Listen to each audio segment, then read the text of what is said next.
زراعت کا شعبہ سب سے زیادہ متاثر ہوا ہے. کھڑی فصلیں پانی کی نظر ہو گئی ہیں. زراعت کی ہم بات کریں اس شعبے میں سب سے زیادہ سندھ میں نقصان ہم نے دیکھا ہے. ملک میں کپاس، مکئی، چاول، گنا، دال، ٹماٹر، پیاز، حالت دالیں بہت کم لیکن جہاں پر ہیں سب فصلیں تباہ ہوئی ہیں جس نے ملکی معیشت کو اربوں روپے کا نقصان پہنچایا ہے. اب اس شعبے کو دوبارہ پاؤں پر کیسے کھڑا ہم نے کرنا ہے؟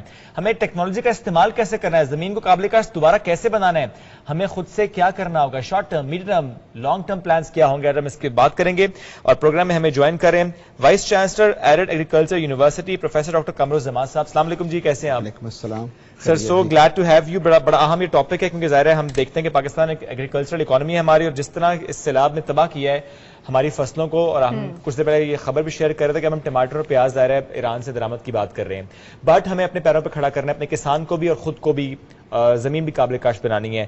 کیا اس وقت فوڈ انسیکیورٹی کی طرف ہم بڑھ رہے ہیں سر؟ جی، جیسا کہ آپ نے انٹرو میں بتایا کہ یہ دیکھیں بہت بڑا ایک جو نقصان ہوا، جو اموات بھی ہوئی اور ملینز پیپل جو ہیں ڈسلوکیٹ ہوئے، اور ظاہری بات ہے کہ سب سے زیادہ جو ہے وہ ایگریکلچر کے شعبے کو نقصان ہوا. فصلیں برباد ہوئیں، اور اس کے بعد جو ہے لائف سٹاک کا آپ دیکھ لیں، فشریز کا دیکھ لیں. تو یہ جو نقصان ہوا، یہ کلائمیٹ چینج جو آئے دن دیکھتے ہیں سنتے بھی ہیں، تو یہ مارچ اور اپریل میں اگر دیکھیں تو وہ ایک ہیٹ ویو آئی تھی جس نے اس وقت بھی مکئی کی فصل تھی یا فروٹ کراپ تھی، گندم تھی، اس کو امپیکٹ کیا. اسی کا نتیجہ ہوا کہ ٹیمپریچر جب رائز ہوا، سائل کا وہ سٹرکچر بھی چینج ہوا، تو وہ اس کی وجہ سے ویپوریشن ہوئی، بارشیں زیادہ ہوئیں، اور ایک دن میں بلوچستان میں 24 گھنٹے میں 700 ملی میٹر جو کہ کبھی ہوئی نہیں، انپریسیڈنٹڈ وہ بارش ہوئی. اور وہ اس کے لیے اب ہماری جو آپ دیکھ رہے ہیں کہ پاک فوج اور ان کے ادارے اور پی ڈی ایم اے، این ڈی ایم اے اور اس کے علاوہ جو ہے گورنمنٹ کے شعبے وہ کام کر رہے، لیکن فوری طور پہ جو اب آپ دیکھ رہے ہیں کہ وہ جو سبزیاں ہیں وہ ان کا مسئلہ بھی آیا، اور گندم کا بہت زیادہ آئے گا چونکہ ربی سیزن ابھی سر پہ ہے. تو سندھ میں کاشت جلدی شروع ہو جاتی، تو بلوچستان سندھ کا علاقہ راجن پور ڈی جی خان کا زیادہ افیکٹ ہوا، بہت زیادہ. تو ایک تو فوری طور پہ جو ہے وہ ہمیں ٹیکنالوجی کا استعمال کرتے ہوئے ریموٹ سینسنگ ہے، جی آئی ایس ہے جو کہ کچھ اداروں نے شروع کیا، یونیورسٹیز بھی ان میں رول ادا. سر سوری ٹو انٹرپٹ، لیکن یہ ریموٹ سینسنگ کیا ہوتی ہے؟ اس سے کس طرح؟ ہاں، یہ ریموٹ سینسنگ جو ہے یہ سیٹلائٹ سے جو امیجری لی جاتی ہے، یہ کچھ ڈیٹا جو ہے وہ آن لائن اویلیبل ہوتا، تو اس سے ہم جی آئی ایس ایک جیوگرافیکل انفارمیشن سسٹم کے ذریعے جو لاس ہوا ہے وہ اسیس کر سکتے ہیں. اور جب لاس اسیس ہو جائے فوری طور پہ تو پھر اس کو ہم نے بحال کیسے کرنا. تو کچھ علاقے جو ہیں وہ وہاں تو وہ ڈرینیج کا اتنا پرابلم نہیں ہے، وہاں پہ ہمیں فوری طور پہ ایگریکلچر مشینری پرووائڈ کرنی ہوگی، سیڈ پرووائڈ کرنا ہوگا، کیونکہ یہ اکتوبر میں جو ہے وہ کاشت شروع ہو جائے گی گندم کی اور ربی کراپس باقی جو ہیں اور ویجیٹیبلز بھی. یہاں پہ نہیں ہے، وہاں پہ وہ شارٹ ڈیوریشن کی بعد میں کراپس لگانی پڑیں گی.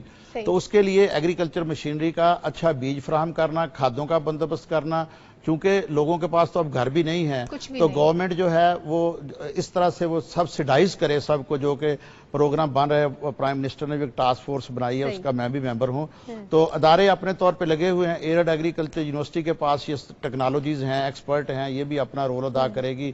اور پھر یہ جو ہے یونیورسٹیاں جو ہیں اور ایرڈ ایگریکلچر یونیورسٹیاں اپنے طور پہ کچھ ہینڈسم اماؤنٹ بھی جمع کی ہے جو زمینداروں کو وہاں پر کچھ چیزیں پہنچائی جائیں گی. Task force for this particular issue, task force agriculture کی آلریڈی جو پہلے بنائی تھی پرائم منسٹر صاحب نے، وہ ربی کراپس کے لیے تھی کہ شارٹ ٹرم ہمیں کوئی، لیکن اب جو ہے یہ اس سے یہ مسئلہ اسیس بھی کرے گی کہ کتنا نقصان ہوا ہے اور کیسے اس کو. اچھا سر، آپ کی موجودگی کا فائدہ اٹھاتے ہوئے سنس آف ممبر بھی ہیں، تو ابھی جو نقصانات کا تخمینہ لگا ہے اس کے بعد پیاز اور ٹماٹر کے لیے تو ہم نے آئیڈینٹیفائی کر لیا کہ ہم ایران سے امپورٹ کریں گے اور ڈیوٹیز ختم کر دیں گے. گندم ایک ہماری بڑی ضرورت جس کی کنزمپشن بہت زیادہ ہے، فصل ہماری تباہ ہو گئی، اب اکتوبر میں لگے گی تو ظاہر ہے اس کو فروٹفل ہونے میں وقت لگے گا. شارٹ ٹرم پلان ہمارے پاس کیا ہے؟ کیا ہم اس فصل کو جلدی پکا سکیں گے، اور اس سے پہلے جو ہمارا یہ جو بیچ میں ڈیفیسٹ آئے گا اس کو اوور کم کرنے کے لیے ہم کہاں سے امپورٹ کر سکتے ہیں؟ دیکھیں، یہ جو ٹاسک فورس میں ڈسکشن ہوئی تھی وہ کوئی 8 کمیٹیاں بنی تھی مختلف آسپیکٹ کے، فرٹیلائزر کے لیے، پھر وہ جو ہے مشینری کے لیے، وہ سفارشات، ایک تو وہ سپورٹ پرائس ہے کہ وہ گورنمنٹ جو ہے وہ اناؤنس کرے گی زمیندار کے لیے، جو اور وہ اس سے وہ انکریجمنٹ ہوگی کہ اس کی قیمت بڑھے گی گندم کی، تو وہ زیادہ لگائے گا، اور اس کے لیے پھر وہ سوچ رہے ہیں کہ سبسیڈائز کیا جائے، فرٹیلائزر کا بندوبست کیا جائے، سیڈ کا بندوبست، اور ٹائملی اور افیکٹولی وہاں تک پہنچے۔ تو دوسرا جو ایگریکلچر مشینری کا ہے، چونکہ ڈیوریشن بڑا شارٹ ہوگا ان علاقوں میں خصوصی طور پہ جہاں پہ وہ ڈرینیج کا انتظام بھی کرنا ہے اور مشینری پہنچا کے وہ سوئنگ کی جائے۔ اور سیکنڈلی یہ ہے کہ جن علاقوں میں یہ سیلاب نہیں آیا وہاں پہ پر ایکڑ ییلڈ بڑھانے کے لیے اب اقدامات کرنے پڑیں گے۔ دوسرا یہ ہے کہ ہماری اسٹریٹجی جو ہے یہ تو شارٹ ٹرم میں ہم اس کی ریہیبلیٹیشن کر کے یہ کریں گے، لانگ ٹرم جو ہے اب یہ دیکھیں کہ پانی جو ہے تقریباً 50 ملین ایکڑ فٹ جو ہے وہ ضائع ہوا ہے، حالانکہ یہ تو اللہ کی رحمت ہونی چاہیے جو زحمت بن گیا۔ تو اس کے لیے یہی ٹیکنالوجیز جو ہیں ہماری یونیورسٹی نے کچھ اسٹڈی کی بھی ہے، باقی ہیلپ کرے گی کہ جو ہے وہ چیک ڈیم چھوٹے چھوٹے وہاں پہ اگر بنا لیے جائیں تاکہ وہ جب یہ رین فال اس طرح ہوئی ہے جس کی انٹینسٹی بہت زیادہ تھی وہ پانی ہم جمع کر سکیں اور اس کے سپل ویز ہوں، سپل ویز کے ذریعے اس کا جو تھرسٹ ہے وہ کم کیا جائے۔ اور آئندہ کیونکہ یہ کلائمیٹ چینج کی وجہ سے یہ پوری دنیا میں آ رہی ہے یہ چینجز، یہ آئیں گی اور بھی۔ یعنی سر اس کا مطلب واٹر ریزروائرز بنائے جائیں گے، واٹر ریزروائر بنائے جائیں اور سپل ویز اس کے بنائے جائیں۔ پھر سندھ کے علاقوں میں ابھی یہ جو واٹر ریزروائرز بنائے جائیں ہیں یا بنائے جائیں گے، یہ بڑا ڈفرنس ہے۔ کچھ چیزیں جو ہیں جو بنی تھی ان کو بھی افیکٹولی یوز کیا جائے، لیکن بہت زیادہ بننے والی ہیں۔ نہیں اب کیا ہم بنائیں گے؟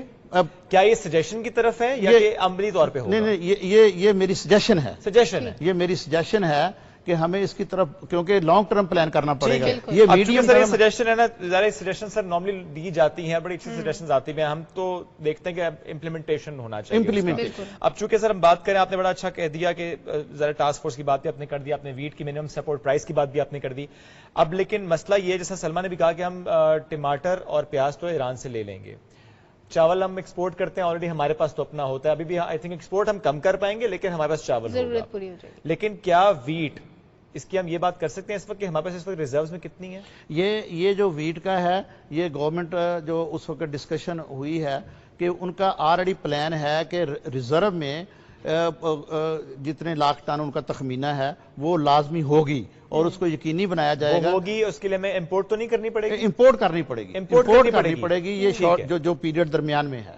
اچھا سر، ایک اور چیز کہ جہاں پہ سیلاب کا پانی کھڑا ہے، پہلے وہاں پہ فصلیں تھی، اب سیلاب کا پانی ظاہر ہے گندا ہوگا، وہ زمین کے اندر ایبزارب ہوگا تو سوائل کنٹامینیٹڈ ہو جائے گی۔ اچھا، اس کے بعد اس کو ڈی کنٹامینیٹ کرنے کے لیے کیا کوئی؟ یہ آپ نے بڑی اچھی بات کی، یہ پانی جو ہے یہ میٹھا پانی ہے، یہ اس کے جہاں پہ نقصانات ہیں فوائد بھی ہیں، تو یہ یہاں پہ پانی جو ہے جب یہ پرکولیٹ کرے گا جو یہاں پہ سالٹش واٹر ہے وہ بھی ٹھیک ہو جائے گا، اس کے فائدے بھی ہیں۔ یعنی اس فلڈ واٹر کی وجہ سے زمین اب قابل کاشت ہوگی جو کہ پہلے قابل کاشت نہیں تھی۔ اور آپ دیکھیں گے کہ اس دفعہ تو کرائسس آیا، یہ شارٹ ٹرم کے لیے انتظام، لیکن نیکسٹ ایئر جیسے بولتے ہیں نا یہ بمپر کراپ ہوگی، وہاں پہ فرٹیلیٹی بڑھے گی، ایون ان بلوچستان جہاں پہ بھی یہ پانی گیا ہے۔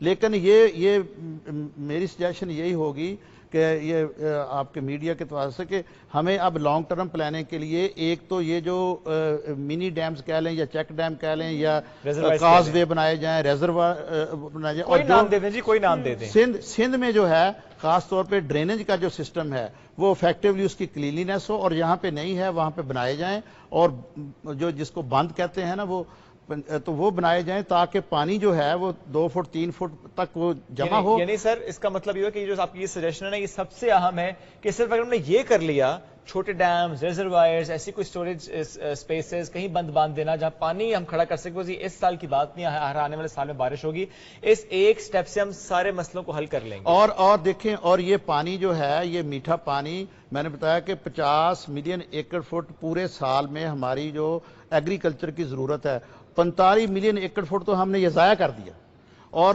وہ اس نے تباہی پھیلا دی۔ اگر ہم اس کو سٹور کر لیں پراپر طریقے سے، اس کا اخراج کا بندوبست کر لیں تو اس سے ہم فائدہ اٹھا سکتے ہیں۔ اور جو ٹماٹر پیاز کی آپ بات کر رہے ہیں کہ یہ ٹیکنالوجی انٹروڈیوس کرا کے آپ دیکھیں کہ جو گرین ہاؤس ہے یا ہائیڈروپونک کا ایرڈ ایگریکلچر یونیورسٹی کے پاس ایک 5 ایکڑ کا سسٹم ہے، 10 گنا وہاں پہ ٹماٹر، کوکمبر اور یہ سیلڈ اگتی ہے اس میں، اور